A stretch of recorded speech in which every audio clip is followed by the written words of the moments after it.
I am Jacqueline Kirk from the Faculty of Education, but you should call me Jackie. I'm in the Department of Leadership and Educational Administration. My pronouns are she, her, and we're talking about a chapter that my colleagues and I wrote in a CATE book.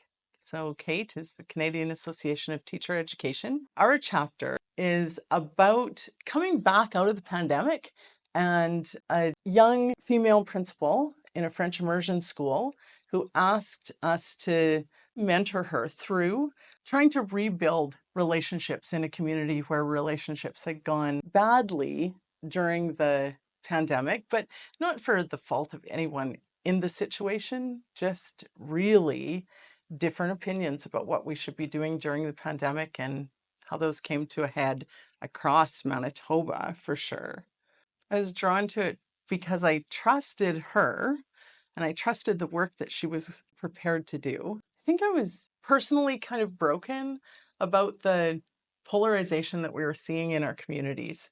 And that's what she was describing to me. I was really interested to see what educational administrators could do in a school to make a change to bring people back together and help people to start to accept each other again. I think we've always had polarization in our communities. We always have different opinions. No matter how much I like you or how much I feel like you and I are the same, we end up with different opinions about different things. But I think in rural communities, we hadn't felt it as intensely as during COVID, that we really drew some hard lines in the sand and took sides on lots of the protocols and lots of the things that were in the news. Either we trusted and we moved forward with the directions we were being given, or we didn't trust and we pushed back. And I think as we moved forward with it and got to the trucker convoy and stuff like that, I just think it blew up on us. And I think we're still feeling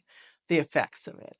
But I was really intrigued with that story because they had had protests in their school and they had had educational assistants and teachers on both sides of the issue. And I think that administrators in schools where there was any pushback against the protocols, they were the ones that were taking the flak because it was being handed down from the government. They didn't get a choice about what to do.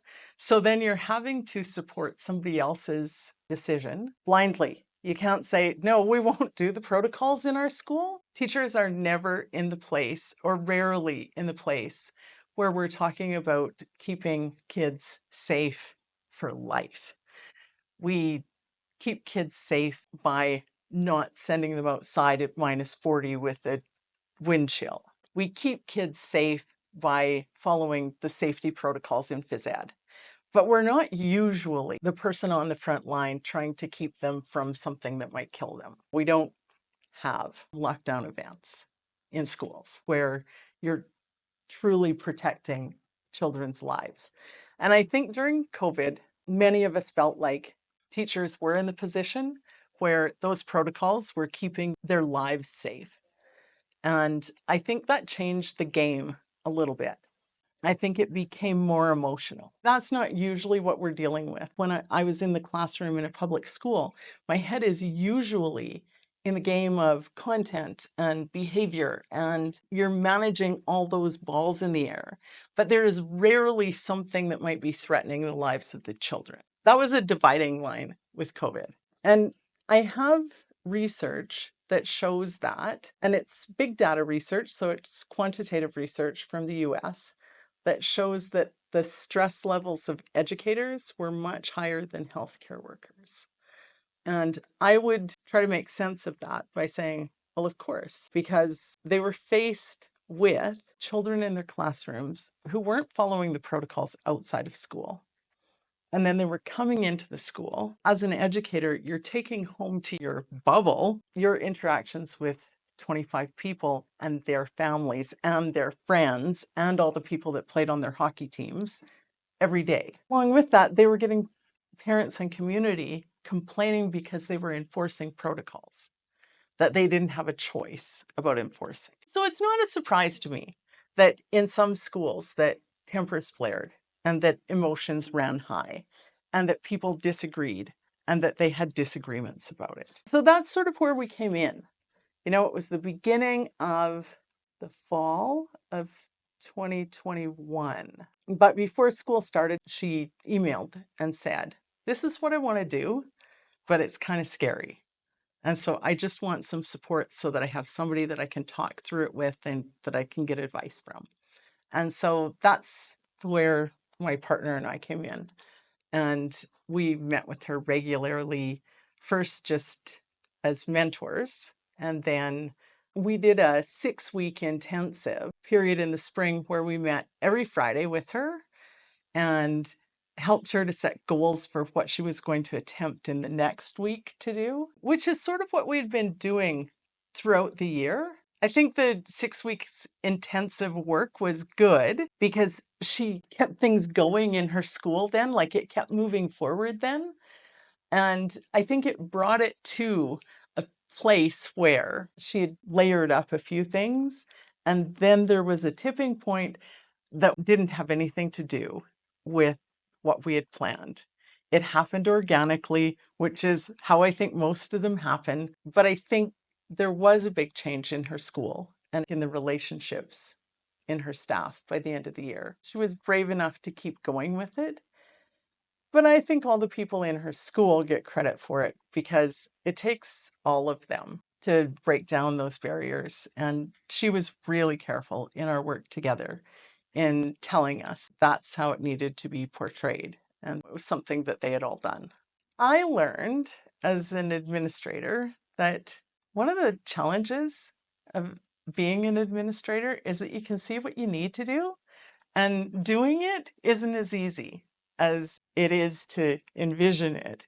Because once you get into the room and you feel everybody's emotions and they're pushing you back and pushing you back, what we need to build relationships is to move forward and open your arms and open your person and be vulnerable. Building relationships always takes vulnerability. At the beginning, I was saying to her, no, you've got to really work on just being vulnerable and being open and going and saying, okay, this is what I really care about.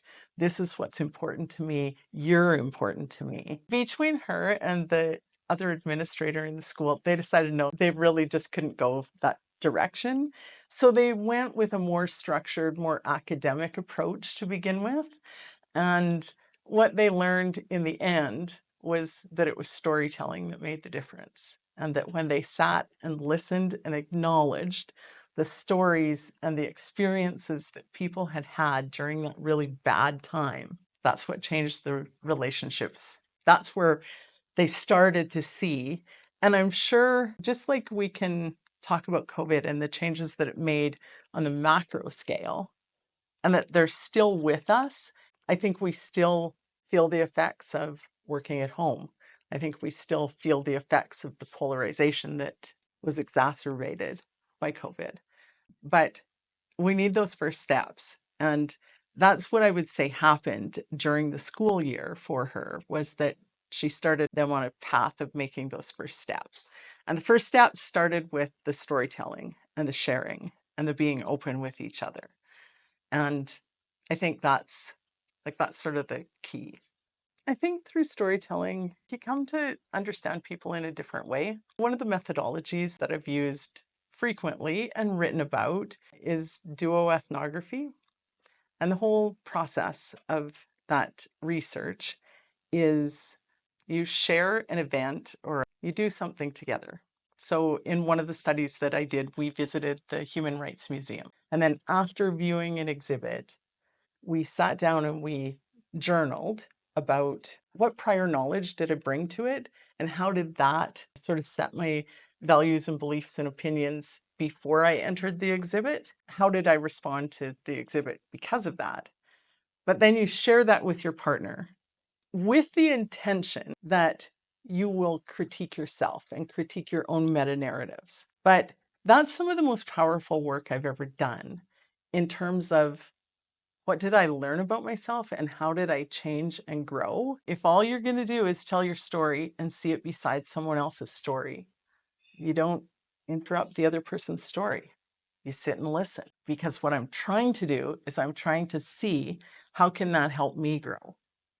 You're not asking the questions. You're not pushing back against their claims.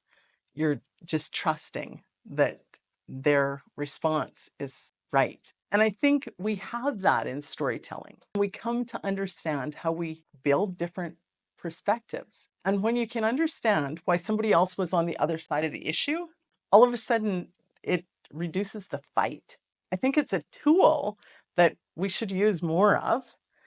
And I think we need to take more time for people in communities, in schools, in work. I think we need to take more time and be more patient and understanding with each other. And I think frequently we aren't. I think human nature tells us to judge, and we're all good at that.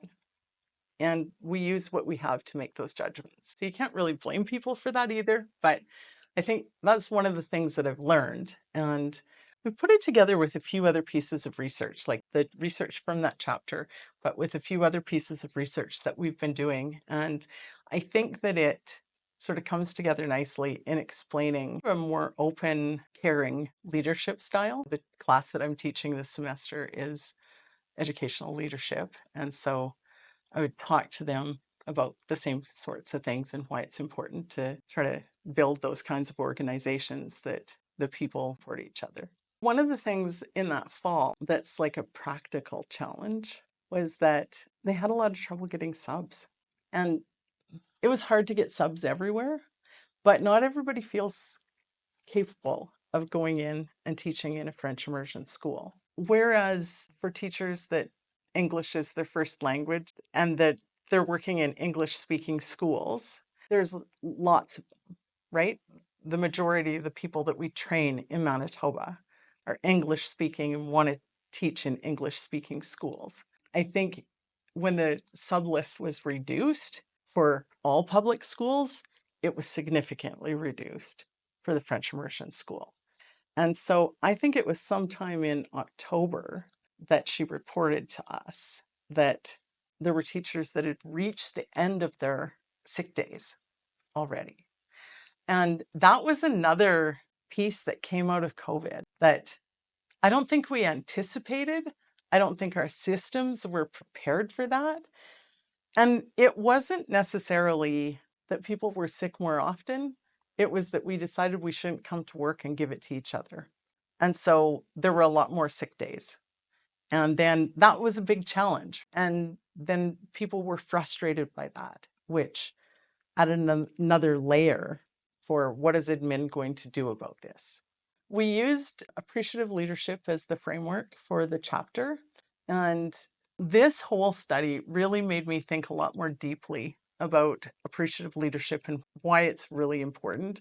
So in appreciative leadership, we look for what's good. We look for prior knowledge. And so we say to the people on the team, we want to talk about this. This is a need that we have.